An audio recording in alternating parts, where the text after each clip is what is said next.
God is saying tomorrow is the last day, not the last day of your life, but the last day to make a choice that can shift the direction of your entire season. Hear me clearly, this is not a random message. And this is not ordinary fear speaking to you. This is a divine interruption. Heaven is reaching into your plans before your feet cross a threshold you were never meant to enter. There is a place you have been considering, a meeting, a gathering, a visit, a familiar room, a conversation that seems harmless on the surface. But God is warning you now, do not move by pressure. Do not move by guilt. And do not ignore the weight that has been sitting quietly inside your spirit. You have felt it already, that strange hesitation, that heaviness when their name appears on your screen, that inner resistance you tried to explain away because you did not want to seem dramatic, suspicious, or unkind. But this time, your discernment is not an overreaction. It is protection. Stay until the end, because something much greater is being revealed than one invitation, one location, or one uncomfortable feeling. If you miss even one moment, you may miss the hidden pattern behind what is about to unfold. God is preparing you to see what has been concealed behind smiles, gentle words, and familiar voices. He is not trying to scare you. He is trying to save your peace, your assignment, and the promise connected to your next chapter. The steps of the righteous are ordered by the Lord, and when He slows your feet, it is because He sees what your eyes cannot. You are standing at the threshold of obedience, and what you choose next will either protect your future or pull you back into an old cycle. Before this word goes deeper, comment, I choose God's voice over every invitation. Like this video as a sign that you are receiving the warning. Subscribe if this message is speaking to your spirit, and share it with someone who has been feeling the same quiet alarm in their heart. But listen closely, because the warning is not only about a place, it is about the people waiting inside that place. Before you answer that invitation, stop and pay attention to the atmosphere your spirit felt before your mind found an excuse for it. The place itself may not look threatening. It may have lights, laughter, familiar faces, easy conversation, and the kind of normal appearance that makes you question your own warning. But God is saying the danger is not always standing at the door with a loud voice. Sometimes it is seated at the table, smiling softly, waiting for you to relax. This is why you felt that sudden heaviness.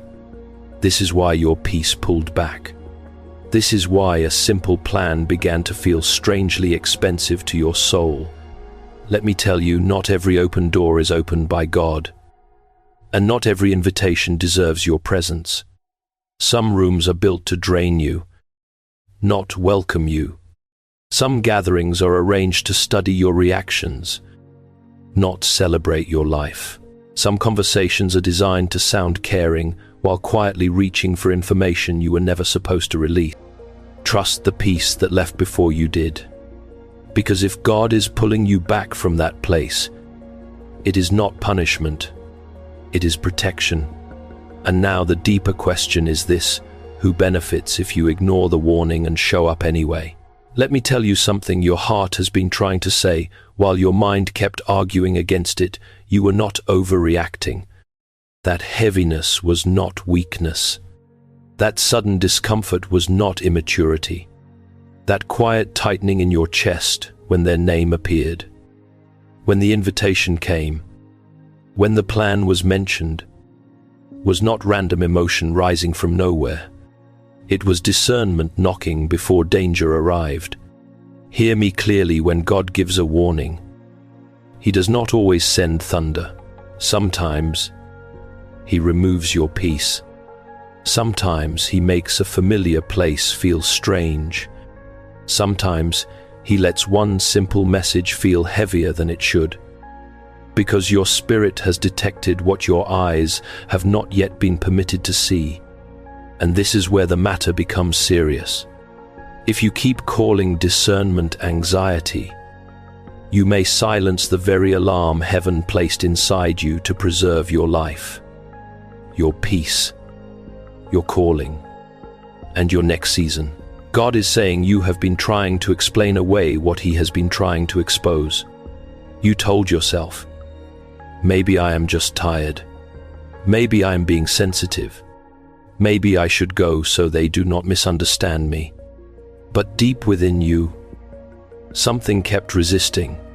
Something refused to settle. Something in you knew that stepping into that environment would cost more than a few hours of your time. It would cost your peace. It would reopen an old wound. It would give access to people who have not earned the right to hear what God is still healing in you. Do not treat that inner warning like an inconvenience. It is mercy. It is God reaching for your hand before you enter a room where your spirit would be studied, provoked, and drained. This is not about fear. Fear screams. Discernment whispers with weight. Fear pushes you into panic. Discernment pulls you into wisdom. Fear makes you run from everything. Discernment teaches you exactly what to avoid. And lately, God has been sharpening that gift in you because the season ahead of you cannot be entered with old access points still open. See. So, Lewis often pointed toward a truth many people avoid. Human strength does not come from controlling every outcome, but from learning where to place total dependence.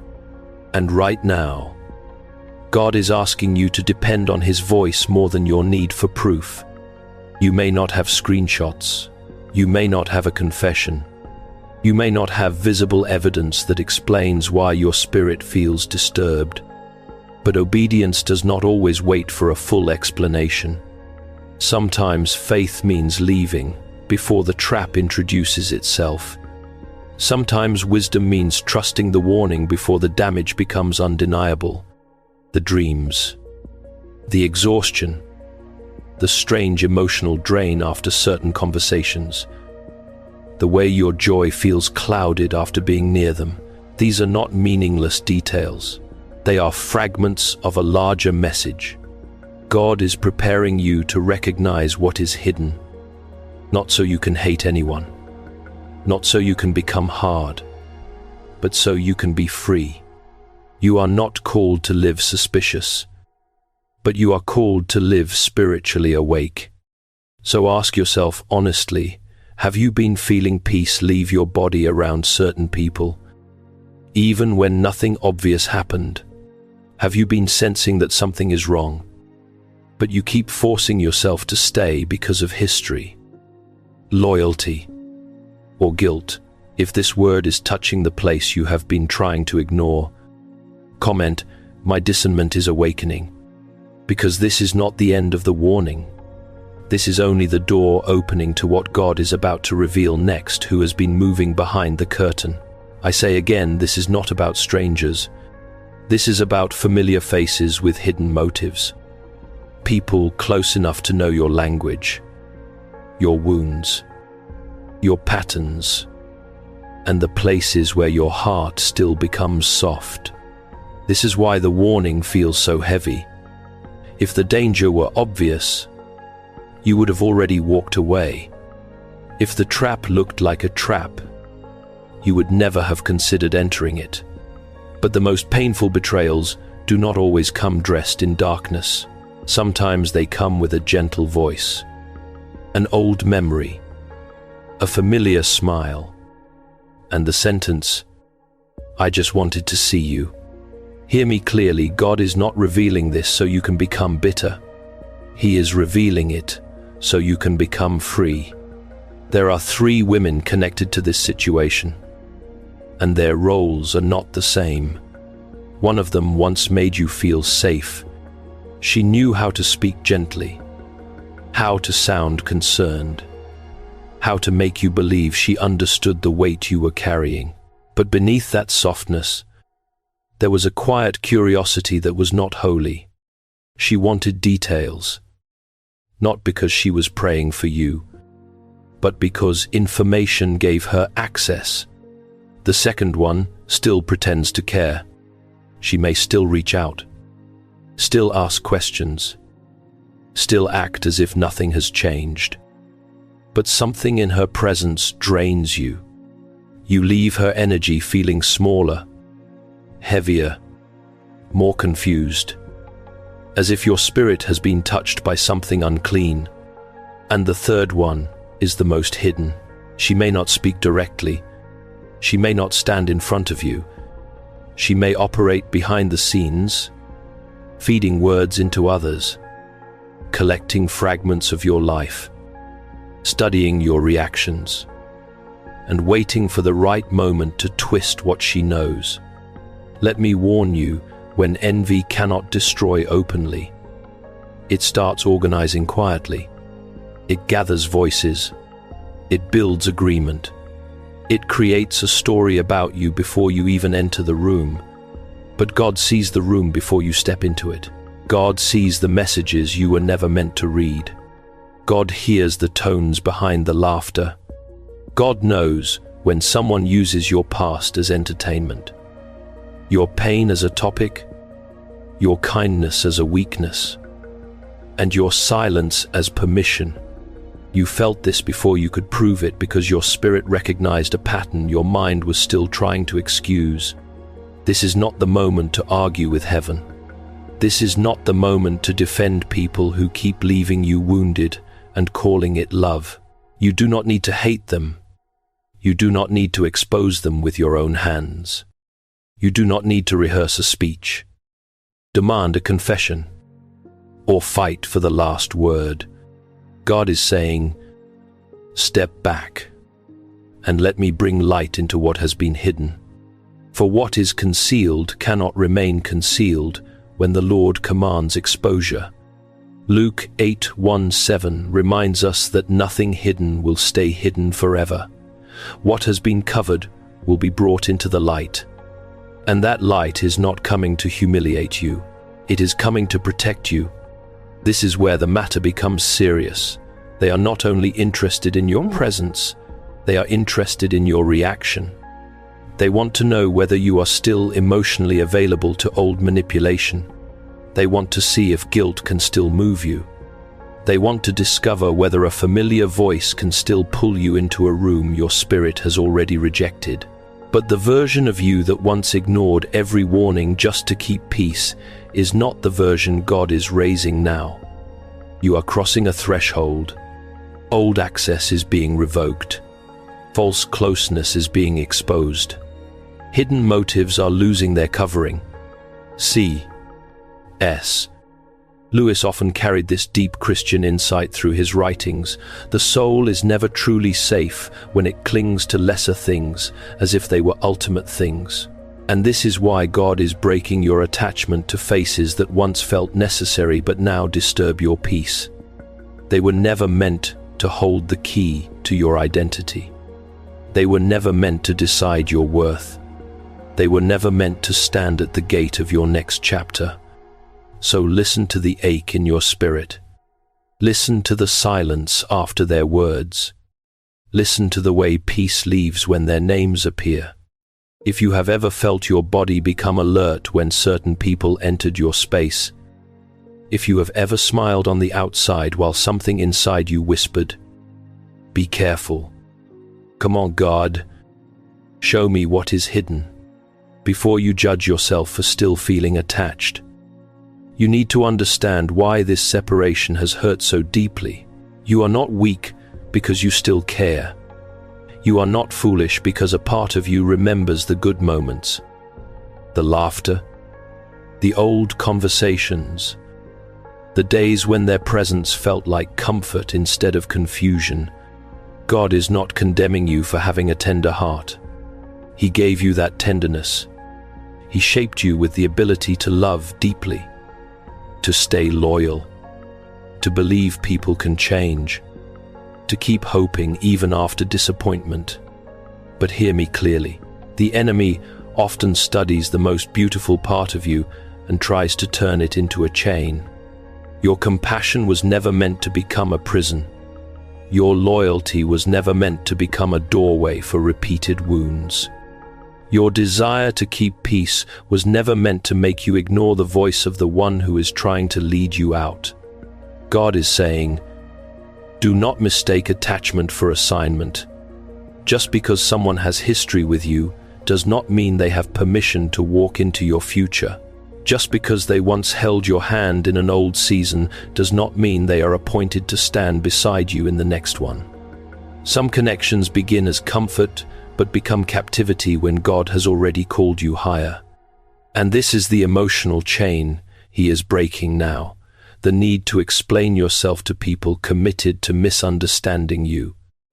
The need to stay available to those who only value your access. The need to answer every message, accept every invitation, soften every boundary, and return to every table where your spirit leaves wounded. Let me warn you with love, guilt can sound like humility when it is really manipulation wearing a gentle voice. They may say you have changed. They may act hurt because you are quieter. They may ask why you are distant, not because they want truth, but because they want the old version of you back under their influence. They may bring up memories to weaken your decision. They may use tears, silence, pressure, or sweetness to make you doubt the instruction God already gave you. But you must not let emotion become louder than obedience. You must not let nostalgia rewrite the warning.